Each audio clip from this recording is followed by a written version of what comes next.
আজকে আমি তোমাদেরকে দেখাবো হাবিল এবং কাবিলের করুণ ঘটনা। পৃথিবীর প্রথম মানব ও মানবী হজরত আদম ও বিবি হাওয়া আলাইহাসসালামের মাধ্যমে আল্লাহ রব্বুল আলামিন এই পৃথিবীতে মানব জাতির বংশ বিস্তার করেছিলেন। মানব বংশ বিস্তারের প্রক্রিয়াটি ছিল এই যে হজরত হাওয়া আলাইহাসসালাম প্রতি বছর 2টি করে যমজ সন্তান প্রসব করতেন। সেই সন্তানদের একটি হতো পুরুষ এবং অপরটি হতো নারী। হজরত আদম ও বিবি হাওয়ার প্রথম জোড়ার পুরুষ সন্তানটির নাম রাখা হয়েছিল কাবিল এবং কন্যা সন্তানের নাম রাখা হয়েছিল আকলিমা। দ্বিতীয় জোড়ার পুরুষ সন্তানটির নাম রাখা হয়েছিল হাবিল এবং কন্যা সন্তানের নাম রাখা হয়েছিল গাজা। কাবিলের সাথে জন্মগ্রহণকারিণী বোন আকলিমা ছিল অত্যন্ত রূপসী সুন্দরী। আল্লাহ রব্বুল আলামিন তাকে সীমাহীন রূপ সৌন্দর্য দান করেছিলেন। পক্ষান্তরে হাবিলের সাথে জন্মগ্রহণ করা কন্যা সন্তান গাজা তেমন রূপবতী ছিল না।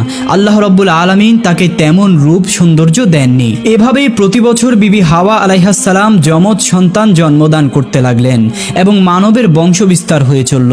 তাদের প্রথম 2 জোড়া সন্তানগুলি যখন বিয়ের বয়সে উপনীত হলেন তখন আল্লাহ রাব্বুল আলামিন একটি বিশেষ নির্দেশ নিয়ে জিবরাইল আলাইহিসসালামকে আদম আলাইহিসসালামের কাছে প্রেরণ করলেন। হযরত জিবরাইল আলাইহিসসালাম আদম আলাইহিসসালামের কাছে উপস্থিত হয়ে বললেন, হে আল্লাহর নবী আদম, আপনার প্রথম 2 জোড়া পুত্র কন্যাদের বিবাহের বয়স হয়েছে। আল্লাহ রাব্বুল আলামিনের উদ্দেশ্য হলো মানবের বংশ বিস্তার করা। অতএব আপনি তাদের মাঝে বিবাহ সংগঠিত করুন। তবে এই ক্ষেত্রে আল্লাহ রাব্বুল আলামিনের নির্দেশ ছিল একই জোড়া পুত্র ও কন্যার মধ্যে বিবাহ সংগঠিত হতে পারবে না, বরং এক জোড়ের পুত্রের সাথে অপর জোড়ের কন্যার বিবাহ হবে। সাবধান যাতে কোনোভাবেই এক জোড়ের পুত্র কন্যাদের মাঝে বিবাহ সংগঠিত না হয়। এই বলে হযরত জিবরাইল আলাইহিস সালাম বিদায় গ্রহণ করলেন। আল্লাহ রাব্বুল আলামিনের পক্ষ থেকে নির্দেশ লাভ করে হযরত আদম আলাইহিস সালাম তার 2 পুত্র হাবিল ও কাবিলকে ডাকলেন এবং তাদেরকে বললেন, হে বৎস, আল্লাহ রাব্বুল আলামিনের পক্ষ থেকে একটি বিশেষ নির্দেশ এসেছে। তোমাদের বিবাহের বয়স হয়েছে আর আল্লাহ রাব্বুল আলামিনের উদ্দেশ্য হলো মানবের বংশ বিস্তার করা। অতএব আমি তোমাদের মাঝে বিবাহ সংগঠিত করে দিতে চাই। হে বৎস, তোমরা শুনে রাখো, বিবাহের ক্ষেত্রে আল্লাহ রাব্বুল আলামিনের বিধান হলো একই জোড়ের পুত্র কন্যার মাঝে বিবাহ সংগঠিত হতে পারবে না, বরং প্রথম জোড়ের কন্যাকে দ্বিতীয় জোড়ের পুত্রের সাথে বিবাহ দিতে হবে এবং দ্বিতীয় জোড়ের পুত্রকে প্রথম জোড়ের কন্যার সাথে বিবাহ দিতে হবে। সুতরাং কাবিল বিবাহ করবে গাজাকে এবং হাবিল বিবাহ করবে আকলিমাকে। পিতার এইরূপ আদেশ শুনে হাবিল নীরব রইল, কিন্তু কাবিল প্রবল আপত্তি করে বসল এবং সে প্রতিবাদের সুরে বলে উঠল, হে আমার পিতা, আপনি আমাদেরকে যে নির্দেশ দিচ্ছেন তা বড় অন্যায় ও ইনসাফহীন একটি নির্দেশ। আকলিমা আমার সাথে জন্মগ্রহণ করেছে, যুক্তির দাবি এটাই যে তাকে আমার সাথেই বিবাহ দেওয়া হবে, আর গাজা হাবিলের সাথে জন্মগ্রহণ করেছে, অতএব তাকে হাবিলের সাথেই বিবাহ দেওয়া হোক। আমার বোন আকলিমা অনেক সুন্দর ও সুশ্রী, পক্ষান্তরে গাজা অনেক কুৎসিত। আমি আমার বোন আকলিমাকে ছাড়া অন্য কাউকেই বিবাহ করব না। সুতরাং হাবিল তার কুৎসিত বোন গাজাকে বিবাহ করুক আর আমি আমার সুন্দরী বোন আকলিমাকেই বিবাহ করব। আল্লাহ তাআলা তো আমাদেরকে মায়ের গর্ভে জোড়ায় জোড়ায় সৃষ্টি করেছেন, অতএব দুনিয়ার জমিনে ভূমিষ্ঠ হবার পরে আপনি কেন এই জোড়া ভাঙতে চাচ্ছেন?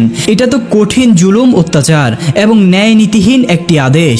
হে আমার পিতা, আমার মনে হয় আপনি হাবিলকে অধিক ভালোবাসেন, তাই তার সাথে আমার সুন্দরী বোন আকলিমাকে বিবাহ দিতে চাচ্ছেন। তবে আমিও আমার পরিষ্কার সিদ্ধান্ত জানিয়ে দিচ্ছি, আমি হাবিলের সাথে আকলিমার বিবাহ কোনোভাবেই মেনে নিব না। যে করেই হোক আমার বোন আকলিমাকে আমিই বিবাহ করব। আমি আপনাকে আগেই জানিয়ে দিচ্ছি, আমাদের বিবাহ নিয়ে যদি কোনো দুর্ঘটনা সৃষ্টি হয় তাহলে তার জন্য আপনিই দায়ী থাকবেন। কাবিলের কথা শুনে আদম আলাইহিসসালাম বললেন, বৎস, তুমি হয়তো মনে করছো যে এগুলি আমার নিজের বানানো কোনো কথা, কিন্তু আমি এবার নিজে থেকে কোনো কিছুই বানিয়ে বলছি না। আমি আল্লাহ রাব্বুল আলামিনের হুকুমগুলি তোমাদেরকে শুনিয়ে দিচ্ছি মাত্র। আর তুমিও জেনে রাখো, আল্লাহ রাব্বুল আলামিনের বিধানের সামান্যতম আমি নড়চড় করব না। তার নির্দেশ অনুসারেই তোমাদের বিবাহ সংগঠিত হবে। আমি একবার তার হুকুম অমান্য করে বেহেশত থেকে দুনিয়ায় নিক্ষিপ্ত হয়েছি। আমি আর কোনোদিন তার কোনো নির্দেশ অমান্য অমান্য করতে পারবো না। পুনরায় যদি আমি আমার প্রতিপালকের হুকুমের অন্যথা করি তাহলে আমার উপর কোন বিপদ আসবে তা আমি জানি না। আমি আমার প্রতিপালকের আযাব ও শাস্তি নিয়ে অত্যন্ত ভীত সন্তুষ্ট। অতএব হে বৎস, অবনত চিত্তে আল্লাহ রাব্বুল আলামিনের হুকুমকে মেনে নাও এবং তিনি যেভাবে বিবাহের ফরমান জারি করেছেন সে মতেই তোমরা বিবাহ করার জন্য প্রস্তুত হয়ে যাও। কিন্তু হযরত আদম আলাইহিস সালামের কোনো নসিহতি কাবিলের কর্ণগোচর হলো না। সে তার জিদের উপরেই অটল থাকলো। হযরত আদম আলাইহিস সালাম তাদেরকে বললেন, ঠিক আছে, তোমরা এখন যাও, আমি এই ব্যাপারে আল্লাহ রাব্বুল আলামিনের পরবর্তী নির্দেশের অপেক্ষা করব। অতঃপর আল্লাহ রাব্বুল আলামিনের নির্দেশ আমি তোমাদেরকে জানিয়ে দিব। এরপর হযরত আদম আলাইহিস সালাম আল্লাহ রাব্বুল আলামিনের দরবারে দোয়া করলেন, হে মাবুদ, আমার সন্তানদের বিবাহের ব্যাপারে যে ফিতনা সৃষ্টি হয়েছে তা তুমি সবকিছুই দেখছো। আমাকে এই ব্যাপারে একটি উত্তম ফয়সালা দান করুন, যাতে করে প্রত্যক্ষভাবে তারা এর একটি প্রমাণ পেতে পারে। হযরত আদম আলাইহিস সালামের দোয়ার পরিপ্রেক্ষিতে আল্লাহ রাব্বুল আলামিনের নির্দেশ নিয়ে হযরত জিবরাইল আলাইহিস সালাম তার কাছে আগমন করলেন এবং তিনি বললেন, হে আদম, আপনি আপনার পুত্রদ্বয়কে কুরবানি করার নির্দেশ দিন। তারা তাদের কুরবানি নিয়ে পাহাড়ে রেখে আসবে। অতঃপর যার কুরবানি কবুল করা হবে সেই আকলিমাকে বিবাহ করবে। আল্লাহ রাব্বুল আলামিনের পক্ষ থেকে নির্দেশ প্রাপ্ত হয়ে হযরত আদম আলাইহিস সালাম পুনরায় তার পুত্রদ্বয়কে ডাকলেন এবং তিনি তাদেরকে বললেন, হে বৎসদ্বয়, আল্লাহ রাব্বুল আলামিনের নির্দেশ হলো তোমরা দুজনেই কুরবানি করবে এবং তোমাদের কুরবানির বস্তু পাহাড়ের উপর রেখে আসবে। যার কুরবানিকে আল্লাহ রাব্বুল আলামিন কবুল করবেন সেই আকলিমাকে বিবাহ করতে পারবে। অতএব যাও, তোমরা তোমাদের কুরবানি পাহাড়ের উপর রেখে আসো। হযরত আদম আলাইহিস সালামের যুগে কুরবানির নিয়ম ছিল কুরবানির বস্তু পাহাড়ের উপর রেখে আসা হতো। আল্লাহ রাব্বুল আলামিন যার কুরবানি কবুল করতেন তার কুরবানি আগুন এসে জ্বালিয়ে দিত। আর এটাই ছিল আল্লাহ রাব্বুল আলামিনের কাছে কুরবানি কবুল হওয়ার নিদর্শন। পিতার নির্দেশ পেয়ে হাবিল ও কাবিল তাদের নিজ নিজ মাল থেকে কুরবানির বস্তু সংগ্রহের জন্য চলে গেল। কাবিল ছিল কৃষক, কৃষি কাজ করে শস্য উৎপন্ন করত। সুতরাং সে তার কৃষি পণ্যের মাধ্যমে কুরবানির সামগ্রী সংগ্রহের জন্য মনস্থির করল। পক্ষান্তরে হাবিল ছিল একজন মেষ পালক। সে মেষ চড়িয়েই জীবিকা উপার্জন করত। তাই সে তার মেষগুলি থেকে আল্লাহ রাব্বুল আলামিনের রাস্তায় একটিকে কুরবানির জন্য মনস্থির করল। এক্ষেত্রে সে তার সবচাইতে উত্তম ও মোটা তাজা মেষটিকে আল্লাহ রাব্বুল আলামিনের রাস্তায় কুরবানি করার জন্য ঠিক করলো। অতঃপর কাবিল ও হাবিল দুজনেই তাদের কুরবানি পাহাড়ের উপর রেখে আসলো। মুফাসসিরিনে কিরাম উল্লেখ করেছেন যে হযরত আদম আলাইহিস সালামও তাদের সাথে সেই স্থানে উপস্থিত ছিলেন। এর কিছুক্ষণ পরেই আল্লাহ রাব্বুল আলামিনের পক্ষ থেকে এক খণ্ড আগুন এসে হাবিলের কুরবানিকে জ্বালিয়ে দিল। এই দৃশ্য দেখে হাবিল অত্যন্ত খুশি ও আনন্দিত হয়ে আল্লাহ রাব্বুল আলামিনের দরবারে শুকরিয়া জ্ঞাপন করলো। পক্ষান্তরে কাবিল লজ্জায় ও অনুতাপে হিংস্র ও ক্রুদ্ধ মূর্তি ধারণ করলো। সে আদম আলাইহিস সালামকে বলল, পিতা, আপনি হাবিলকে অধিক ভালোবাসেন এবং তার জন্যই দোয়া করেছেন, তাই তার কুরবানি কবুল হয়েছে। কিন্তু আমাকে আপনি ভালোবাসেন না এবং আমার জন্য দোয়াও করেননি, তাই আমার কুরবানি কবুল হয়নি। এবং সে হাবিলকে লক্ষ্য করে বলল, হাবিল, অবশ্যই আমি তোমাকে হত্যা করব। হাবিল প্রতিউত্তরে বলল, হে ভ্রাতা, তুমি যদি আমাকে হত্যা করার জন্য তোমার হাত সম্প্রসারিত করো, আমি তোমাকে হত্যা করার জন্য আমার হাত সম্প্রসারিত করব না। আমি চাই তুমি আমার পাপ এবং তোমার পাপ বহন করো। আর কেবলমাত্র মুত্তাকিদের পক্ষ থেকেই আল্লাহ রাব্বুল আলামিন কবুল করে থাকেন। হযরত আদম আলাইহিস সালাম তাকে বললেন, বৎস, তুমি নিজের চোখেই প্রত্যক্ষ করলে আল্লাহ রাব্বুল আলামিনের মর্জি ও ইচ্ছা কোনটি।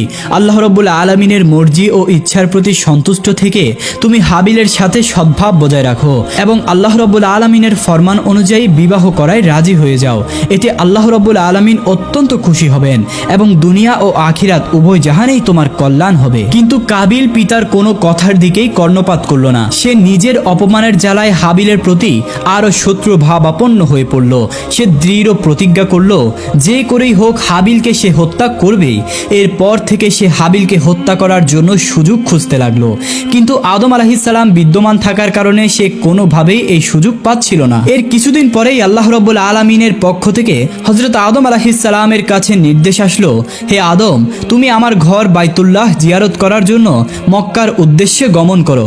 হযরত আদম আলাইহিস সালাম আল্লাহ রাব্বুল আলামিনের পক্ষ থেকে এই নির্দেশ লাভ করার পরে আকাশের দিকে লক্ষ্য করে তিনি বললেন, হে আকাশ, তুমি কি আমার সন্তান সন্ততিদেরকে রক্ষা করার দায়িত্ব গ্রহণ করবে? প্রতিউত্তরে আকাশ বলল, হে আদম, আমি তোমার সন্তানদেরকে রক্ষার দায়িত্ব গ্রহণ করতে পারবো না। এরপরে হযরত আদম আলাইহিস সালাম পাহাড়কে লক্ষ্য করে বললেন, হে পাহাড়, তুমি কি আমার সন্তানদেরকে রক্ষার দায়িত্ব গ্রহণ করতে পারবে? পাহাড় জবাব দিল, হে আদম, আমি তোমার সন্তানদেরকে রক্ষার দায়িত্ব গ্রহণ করতে পারবো না। অতঃপর হযরত আদম আলাইহিসসালাম জমিনকে লক্ষ্য করে বললেন, হে জমিন, তুমি কি আমার সন্তানদেরকে রক্ষা করার দায়িত্ব গ্রহণ করতে পারবে? জমিনও হযরত আদম আলাইহিসসালামকে একই উত্তর দিল। তখন হযরত আদম আলাইহিসসালাম হাবিলকে বললেন, হে হাবিল, তুমি কি আমার সন্তানদেরকে রক্ষা করার দায়িত্ব গ্রহণ করতে পারবে?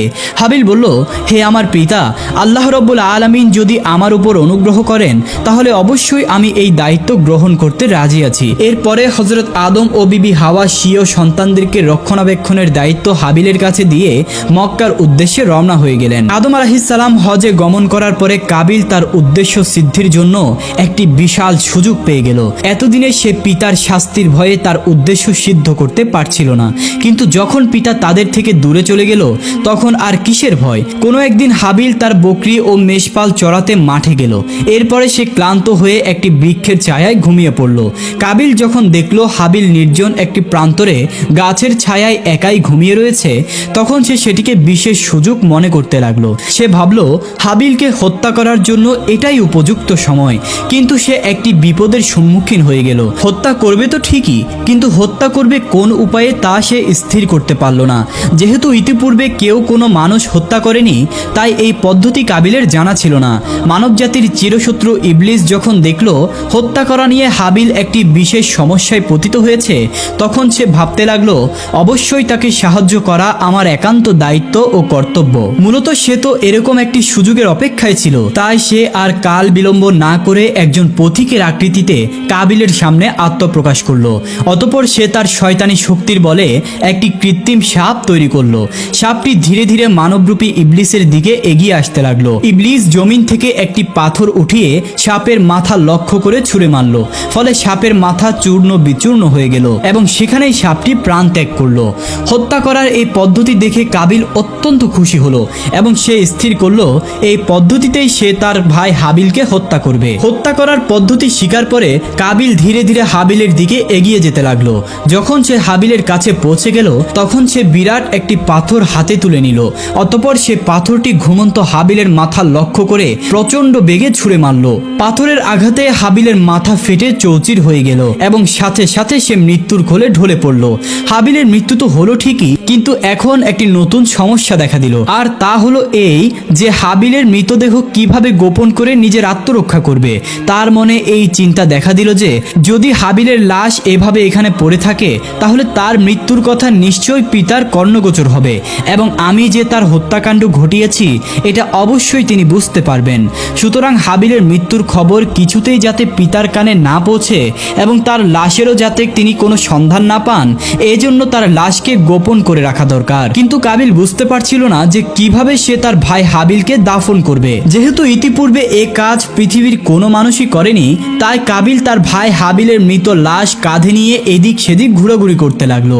আর সে ভাবতে লাগলো কিভাবে এই লাশটিকে গোপন করা যায়। অনেক মুফাসসিরিন কেরামগণ বলেছেন কাবিল এভাবে তার ভাইয়ের লাশটিকে নিয়ে 1 বছর পর্যন্ত ঘুরেছিল। অনেকের মতে কয়েক মাস ঘুরেছিল, আবার কেউ কেউ বলেন কয়েক দিন বা কয়েক সপ্তাহ পর্যন্ত ঘুরেছিল। তবে সঠিক ব্যাপারটি আল্লাহ রাব্বুল আলামিনই ভালো জানেন।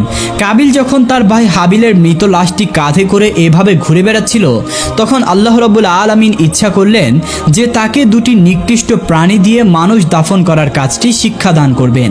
এজন্য তিনি তার সামনে দুটি কাককে পাঠিয়ে দিলেন। কাক দুটি কাবিলের সামনে আবির্ভূত হয়ে ভীষণ মারামারি শুরু করে দিল। তারা একে অপরকে ঠোঁট দিয়ে ঠোকাতে শুরু করলো। এরপর একটি কাক অপর কাকটিকে হত্যা করলো। এরপর জীবিত কাকটি তার ঠোঁট দিয়ে একটি গর্ত খনন করলো এবং মৃত কাকটিকে সেই গর্তের মধ্যে রেখে তার উপর মাটি চাপা দিল এবং সে উড়ে চলে গেল। তাদের কাছ থেকে মানুষ দাফনের এই পদ্ধতি শিক্ষা লাভ করার পরে কাবিল মনে মনে ভীষণ লজ্জিত হলো এবং সে নিজেকে এই বলে ধিক্কার দিতে লাগলো যে হায়রে, আমি এই সামান্য কাকের মতো বুদ্ধিমান নয়। একটি কাক মানুষ দাফনের যে পদ্ধতি জানে আমি সেই পদ্ধতিও জানি না। আমি এই কাকটির মতো তো হতে পারলাম না। কত নিকৃষ্ট আমি। কাকদের থেকে মানুষ দাফনের এই পদ্ধতি শিক্ষা লাভ করার পরে কাবিলও তার ভাই হাবিলকে দাফন করার জন্য একটি কবর খনন করলো। অতঃপর সেই কবরে হাবিলের লাশটি রেখে তার উপর মাটি চাপা দিল। হাবিলকে দাফন করার পরে সে একেবারে নিশ্চিত হয়ে গেল এবং মনে মনে ভাবতে লাগলো যে করেই হোক এই বিপদ থেকে আমি নিষ্কৃতি লাভ করলাম, এখন আর আমাকে থামায় কে? আকলিমাকে তো আমিই বিবাহ করব। এসব ভাবতে ভাবতে সে পথ চলছিল আর অপেক্ষা করছিল কখন সে বাড়িতে গিয়ে পৌঁছবে। এমন সময় আল্লাহ রাব্বুল আলামিন জমিনকে নির্দেশ দিলেন, হে জমিন, তুমি কাবিলের দেহ হাঁটু পর্যন্ত গ্রাস করে ফেলো, তাকে নাড়াচাড়া করতে দিও না। সে তার নিজের ভাইকে হত্যা করে মহাপাপীতে পরিণত হয়েছে। জমিন সাথে সাথে আল্লাহ রাব্বুল আলামিনের নির্দেশ পালন করলো এবং কাবিলকে হাঁটু পর্যন্ত গ্রাস করে ফেললো। হতভাগ্য কাবিল আর তার পা টেনে জমিন থেকে তুলতে পারলো না। সে বুঝতে পারলো এই শাস্তি আল্লাহ রাব্বুল আলামিনের পক্ষ থেকে এসেছে। এই কথা বুঝতে পেরে সে আল্লাহ রাব্বুল আলামিনের দরবারে কাকুতি মিনতি করে বলতে লাগলো, হে মাবুদ, ইবলিস তো গুনাহ করে তোমার দরবার থেকে বিতাড়িত হয়েছিল মাত্র, কিন্তু জমিন থেকে এভাবে তাকে গ্রাস করা হয়নি। আমার অপরাধ কি ইবলিসের অপরাধের চেয়েও বড় যে জমিন আমাকে এভাবে গ্রাস করে নিল? আল্লাহর পক্ষ থেকে তাকে জবাব দেওয়া হলো, ওহে দুরাচার, সে যত বড় অপরাধই করুক না কেন, সে নিজের হাতে নিজের ভাইকে হত্যা করেনি।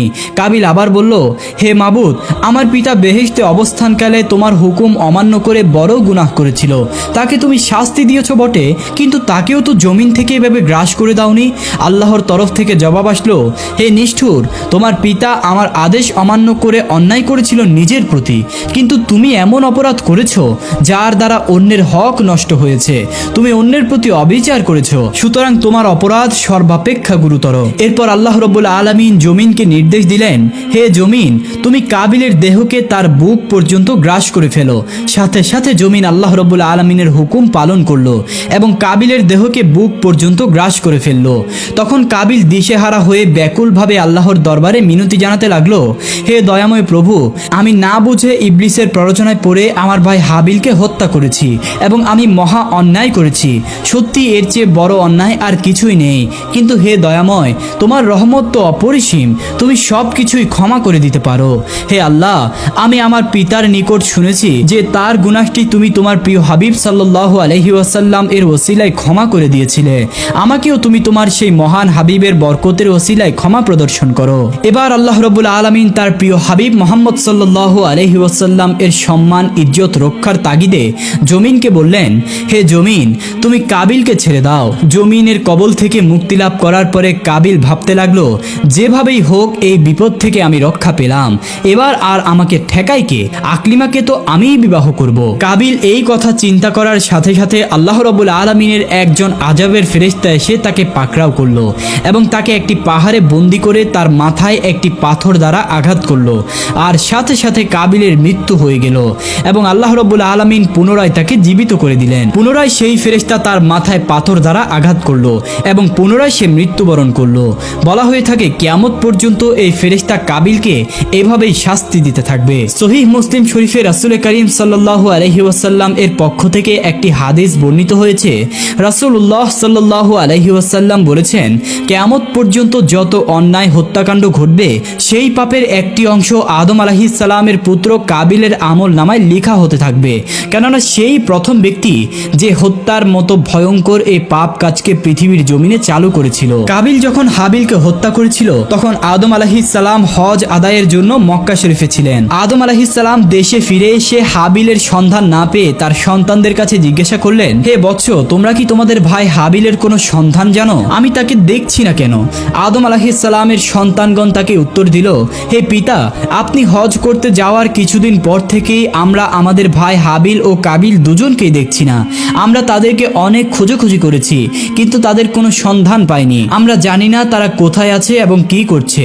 তাদের কথা শুনে আদম আলাইহিস সালাম বুঝতে পারলেন অবশ্যই কাবিল হাবিলকে হত্যা করেছে, আর সে তো তাকে ইতিপূর্বেই হত্যার হুমকিও দিয়ে রেখেছিল। আর এই দ্বন্দ্বের একমাত্র কারণ যে তার কুপুত্র কাবিলের অন্যায় জেদি ছিল তা তিনি অবশ্য জানতেন। সুতরাং কাবিলের কারণে তার মনে খুব দুঃখ হলো না, কিন্তু হাবিলকে হারিয়ে তিনি একেবারেই শোকাকুল হয়ে পড়লেন।